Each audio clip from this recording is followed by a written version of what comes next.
नमस्कार, मैं हूं अंकुर और आप देख रहे हैं सत्यहिंदी.com। एक नजर डालते हैं अब तक की सुर्खियों पर। महाराष्ट्र उत्तर प्रदेश के बस्ती जिले में लौटे 7 प्रवासी मजदूरों में कोरोना वायरस का संक्रमण पाया गया है। ये 7 मजदूर महाराष्ट्र से झांसी होते हुए सरकारी बसों में आए थे, जिसके बाद कोरोना के फैलने का डर बहुत बढ़ गया है, क्योंकि सभी राज्यों में मजदूरों को वापस लाया जा रहा है।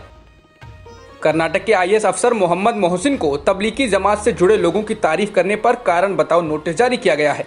मोहसिन ने कहा था कि जमात से जुड़े वे लोग जो कोरोना संक्रमण से उबर चुके हैं और प्लाज्मा दे रहे हैं, ऐसे लोग हीरो हैं। मोहसिन ने यह भी लिखा था कि कोरोना वायरस के खिलाफ इस लड़ाई में ऐसे लोगों के योगदान को नजरअंदाज किया जा रहा है। प्रधानमंत्री कार्यालय ने पीएम केयर्स फंड से जुड़ी कोई जानकारी और फाइल सार्वजनिक करने से मना कर दिया है। पर्यावरण कार्यकर्ता विक्रांत तोगड़े ने आरटीआई आवेदन पर पीएमओ से पीएम केयर्स से जुड़े कुछ सवाल पूछे थे, लेकिन पीएमओ ने सिर्फ 6 दिन के अंदर इसके जवाब में कहा कि पूछे गए सवाल अलग अलग विषयों से जुड़े हुए हैं, इसलिए उनका उत्तर नहीं दिया जा सकता है। इसके बाद विवाद खड़ा हो गया है। बता दें, कोरोना संक्रमण से लड़ने के लिए गठित किया गया कोष पीएम केयर्स स्थापना के समय से ही विवादों में रहा है। उसकी जरूरत पर ही सवाल उठाया गया था। अब सवाल ये उठने लगा है कि क्या पीएम केयर्स को विशेष छूट मिली हुई है? क्या वह वाकई कुछ ऐसा कर रहा है जिसकी जानकारी सार्वजनिक नहीं की जा सकती है? पिछले 24 घंटों में भारत में कोरोना वायरस से संक्रमण के 2293 नए मामले सामने आए हैं। इसके साथ ही संक्रमितों की कुल संख्या 37,336 हो गई है। इनमें से अब तक 9,950 लोग इलाज के बाद ठीक हो चुके हैं, तो वहीं 26,167 लोगों का इलाज चल रहा है। भारत में अब तक कोरोना वायरस के संक्रमण से मरने वालों की संख्या 1218 हो गई है।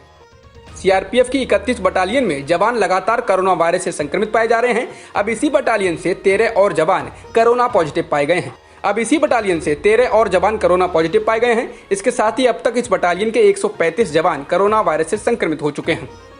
लॉकडाउन की वजह से अप्रैल में पूरे देश में एक भी कार नहीं बिकी। इस दौरान सिर्फ कुछ ट्रैक्टर बिके, क्योंकि 20 अप्रैल को इसमें कुछ छूट का ऐलान किया गया था। इंडियन एक्सप्रेस ने एक खबर में कहा है कि मारुति सुजुकी और हुंडई मोटर्स जैसी बड़ी कंपनियों ने कहा है कि अप्रैल में उन्होंने शून्य बिक्री दर्ज की है, यानी एक भी गाड़ी नहीं बिकी। ऐसा देश में पहली बार हुआ है।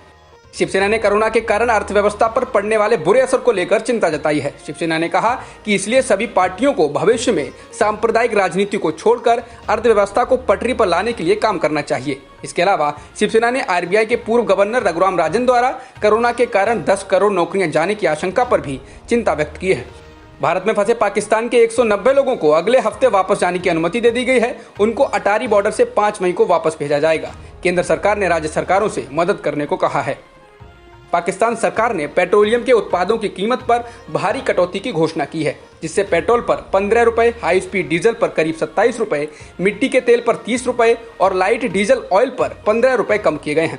पाकिस्तान के प्रधानमंत्री इमरान खान की पार्टी पाकिस्तान तहरीक इंसाफ ने अपने आधिकारिक ट्विटर हैंडल से एक ट्वीट किया कि अंतर्राष्ट्रीय बाजार में कच्चे तेल की कीमतें कम हो रही हैं, इसलिए पाकिस्तान सरकार ने मई महीने के लिए पेट्रोलियम उत्पादों की कीमत कम कर दी है, ताकि आम लोगों को इससे कुछ लाभ मिल सके।